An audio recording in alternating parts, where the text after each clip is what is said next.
It is Monday, December 28th, 2020, counting down the days to New Year's Eve when we get our college football playoffs kicking off. Unfortunately, we don't have, and now the way it's flown, I'm going to work backwards up for our top five today. Let's see here. That's just not very bright. Am I the only one that's thinking this is pretty dark in here? I had the same light bulbs. Let's see here.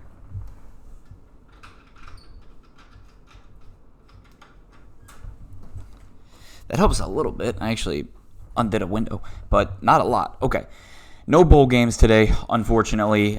Tomorrow we kick back up the bowl games after Liberty and Coastal were done for the weekend. But game of the day is going to be Buffalo, New England. This is going to be essentially not a pivotal game because the Bills, at this point in time, they really don't have anything to play for. They already have home field advantage, and they already do not have a first-round bye. That goes to the Chiefs. So the Bills now have locked up their spot. They can't do any better, and they can't do any worse. And their last two games of the season are today with New England, and then next week versus the Dolphins. So depending upon how they're going to play people, really they come down for a lot of fantasy people. Like the guy I'm playing has both Josh Allen and Stephon Diggs. It's unreal. So I hope they just sit them this week.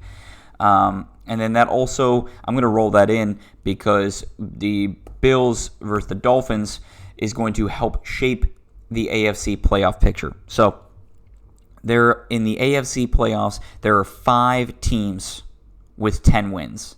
And then there are of course more than that as well. You have the Chiefs, you have the Bills, and you have the Steelers that all have more.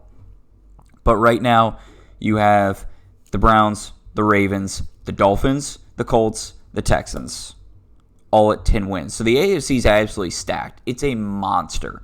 And if you say it's not, that's just because you're not watching football, and you're dumb, and that's okay. Now, out of those 5 teams, we can eliminate one, because either the Colts or the Titans are going to win their division. And we'll talk a little bit about the Titans in a second, because I made that an entire point about what last night was, what it was supposed to be. So one of those teams, so now you have 4 and you only have 3 spots. So one 10-win team will not be making the playoffs this season.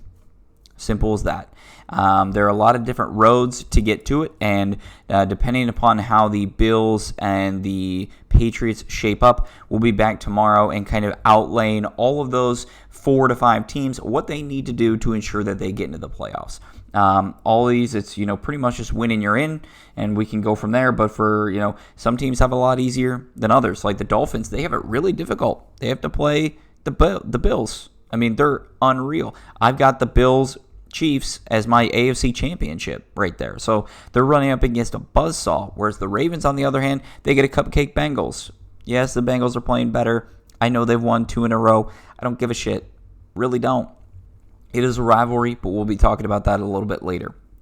So the NFC playoff picture is still more open than people think it is, because the NFC Beast has 3 different teams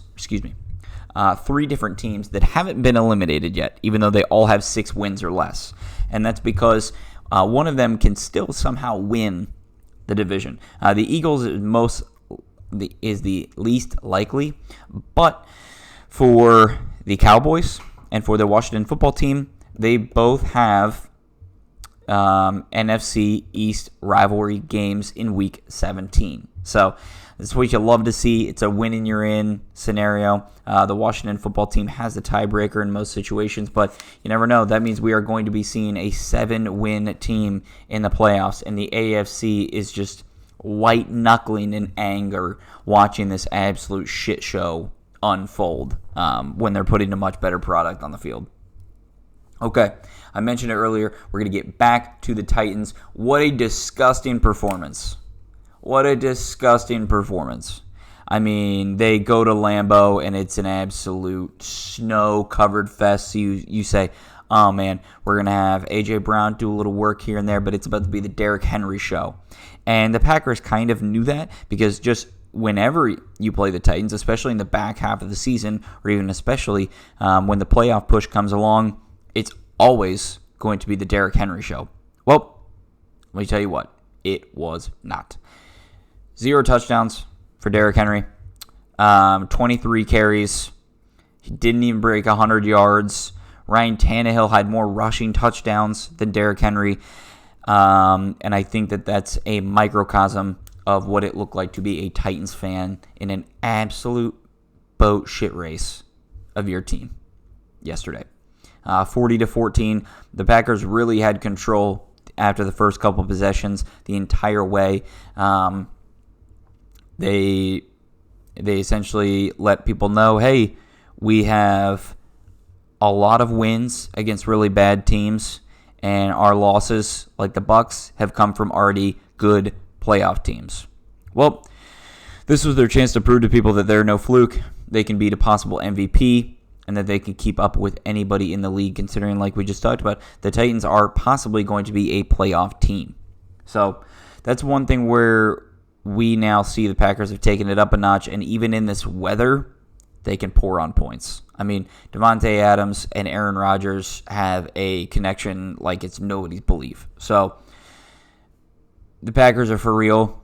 Sorry to say it to all my Bears people out there. Packers are absolutely for real, but so are the Bears. So we are facing, the rivalry games next week that we're going to talk about is off the charts, and it's going to be amazing. And you guys should be happy about it. Bears, Packers. It's Cowboys, Eagles. It's going to be Browns, Steelers, Ravens, Bengals. You are just getting all of these rivalries at the end of the season. So whoever scheduled Week 17, kudos to you, because you know how to make the ending of a very roller coaster story interesting. Very interesting, I might add. Number 4 is going to be Blake Snell going to Padres. Slam Diego finally adds another arm to the rotation. These boys are for real. They made a little bit of noise last year, but adding a former Cy Young winner in Blake Snell allows for them to make sure that they can continue to compete, and they're not only going to be playing for a division title, because these constant additions are showing that these guys want to win, and they want to win now, because even though they have a very young core, that young core is competing at an extremely high level.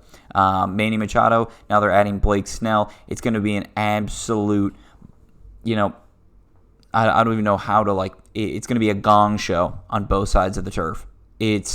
You got guys that are on the rubber, they can absolutely deal, and you got guys that can absolutely bash homers into next month. They're going to be my team that I'm most excited about coming into next year. Them along with the Phillies as well. I'm extremely excited about the Phillies to see what they can actually roll out, because they have so much talent on paper, but last season they really didn't do much. But I'm also I don't know whether to count. Of course I count last season, but how much credence am I giving it? I don't know, whatever. So Blake Snell to Slam Diego is a monster move. So whoever the GM is of the Padres deserves some kudos or a lot of kudos, whatever you think.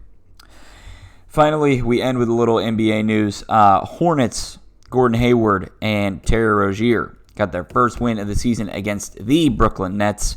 Terry Rozier dunked Kevin Durant through the dirt.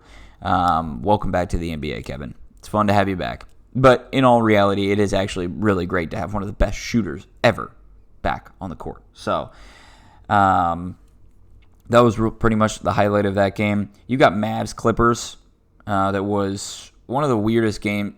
The largest halftime deficit of all time, I think, since they started counting score in the 60s, I believe it was, and they were winning 77-27. They had a 50-point lead, and they ended up winning by, was it 49 or 51? I forget. Somewhere in that ballpark.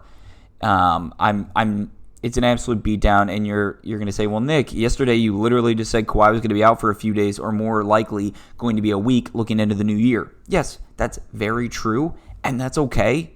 It's okay. He wasn't going to save them. The Mavs came to play, and just sometimes when you have it, you have it. That's all that matters. And the Mavs, holy shit, did they have it.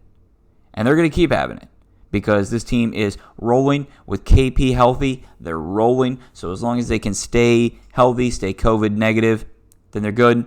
In the words of my good friend, John Rothstein, who I would love to come on the podcast, everybody, I hope you stay positive, test negative, and we will see you tomorrow.